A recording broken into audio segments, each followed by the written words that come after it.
वाल्मीकि रामायण के अनुसार सबसे पहले शत्रुघ्न का ध्यान किया गया है। जाके सिमरन ते रिपुनाशा नाम शत्रुघ्न वेद प्रकाशा। मातुल कुल से संदेश आया कि चारों कुमारियां हमारे यहां भेजो।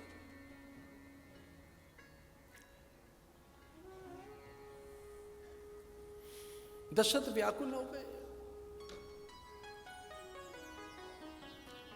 कैकेयी के मायके से आया है संदेशा।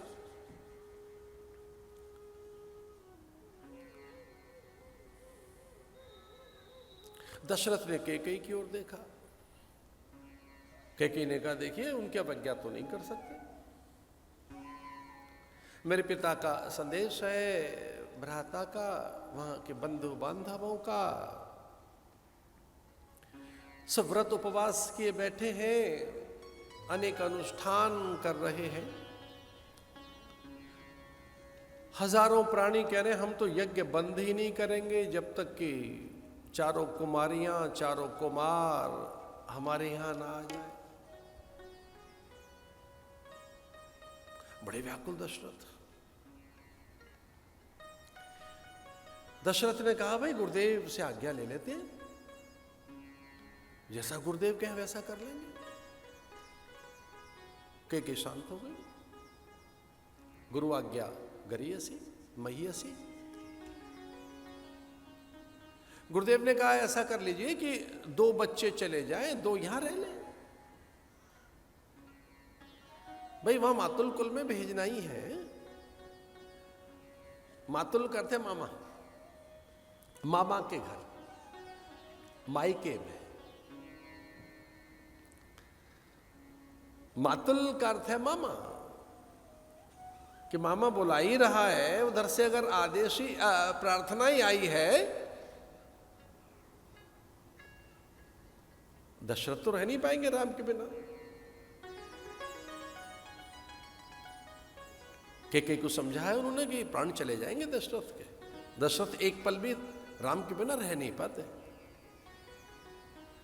किसी एक बालक को भेज देते हैं।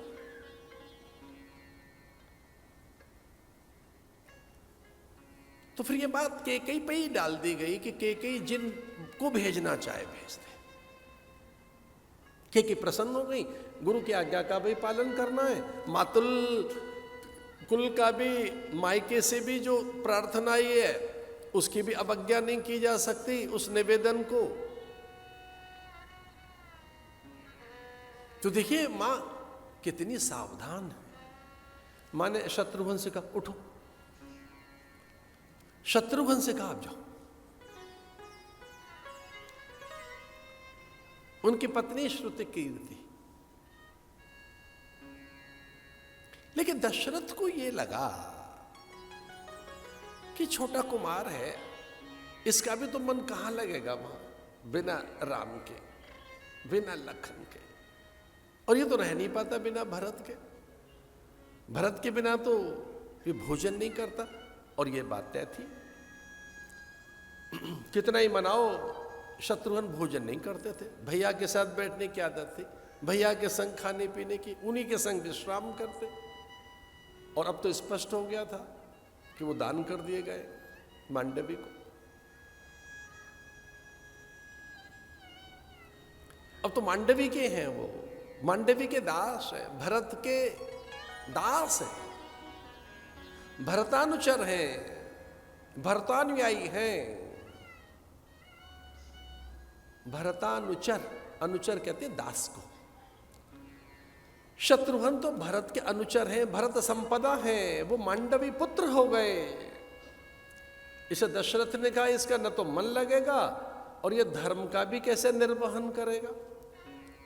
तो धर्म निर्वहन के लिए भरत को भी भेज दिया जाए। और भरत को, शत्रुघ्न को भेज दिया गया। लेकिन महर्षि वाल्मीकि लिखते अनघ आप्ततः। अनघ, शत्रुघ्न कौन? जैसे अनघ नहीं है, अनघ, अनघ कहते हैं पाप रहित है, निष्पाप है, भोला है, निश्चल है। अनघ का अर्थ है कि किसी की प्रगति को देखकर आप विचलित न हो, किसी की प्रगति को देखकर अत्यंत हर्षित हो आप, किसी की पद प्रतिष्ठा को देखकर, किसी के उन्नयन उत्थान को देखकर, किसी के उत्कर्ष को देखकर, अन्यों की ऊंचाइयां देखकर आप बल्लियों उछलने लगे, किन्हीं की ऊंचाइयां देखकर आपको हर्ष हो जाए। आप तथा और स्वप्न में भी मिथ्या न बोले, आप सपने में भी आपसे अपवचन न निकले। चिंता आ गई कि भाई अब ये बिना राम के, बिना हरि के तो इन पर विजय नहीं प्राप्त की जा सकती। चिंता दो प्रकार की होती है। एक सामान्य व्यक्ति चिंता करता है तो अपने घर की करता है, और विश्वामित्र करेगा तो पूरे विश्व की करेगा, पूरे विश्व की। और ये की है चिंता भारतीयों ने। सर्वे भवन्तु सुखिनः अथवा लोकाः समस्ताः सुखिनो भवन्तु, ये साधुओं की चिंताएं हैं। इनकी चिंताओं का भी जो एक दायरा है कमाल कर दिया उन्होंने। चिंता करते करते किसकी कर डाली? लोकाः, न इस लोक की नहीं, ऑल प्लैनेट्स। लोकाः समस्ताः सुखिनो भवन्तु, सभी लोकों में सुख रहे, धर्म की जय हो, अधर्म का नाश हो, प्राणियों में सद्भावना हो, और चौथा बोलो विश्व का कल्याण हो। कमाल है, ये साधु कह रहे विश्व का कल्याण हो। ये पूरे सबके वेलफेयर की बात कर रहे हैं, सबके वेलबींग की बात कर रहे हैं। इन जैसी माइंडफुलनेस, इन जैसी वेलनेस, अवेयरनेस और किसी के पास होगी? क्या बात है। विश्वामित्र, और चल पड़े विश्वामित्र। और जब विश्वामित्र चले तो वो कोई सामान्य राजा नहीं था। जो राजा सदैव अपराजित रहता है वही राजा होता है जिसकी इंटेलिजेंस जबरदस्त हो। इंटेलिजेंस जिसके पास होती है उसे कोई भी नहीं हरा सकता। जिसके पास गुप्तचर हो, और उसके गुप्तचर कैसे हो? खेचर, भूचर, नभचर, पर्णचर, भूचर, धूचर। इंटेलिजेंस में तो इतनी परफेक्शन होनी चाहिए कि पत्तों पे भी गुप्तचर चलें, ऐसा राजा होना चाहिए। पत्ते पे चलना चाहिए गुप्तचर को, पत्ते पत्ते पे, पत्ते पत्ते की पता हो, चप्पे चप्पे की पता हो, उसको कहेंगे इंटेलिजेंस। अनलकीली मेरे शासक के पास है।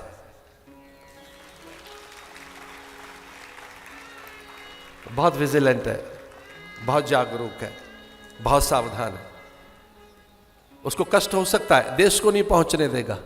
वो दुखी रह सकता है, देश को दुखी नहीं करेगा, कभी भी नहीं। आंच नहीं आने देगा वो। मेरा कोई पॉलिटिकल एजेंडा नहीं है, मेरा भीतर का अनुभव कहता है।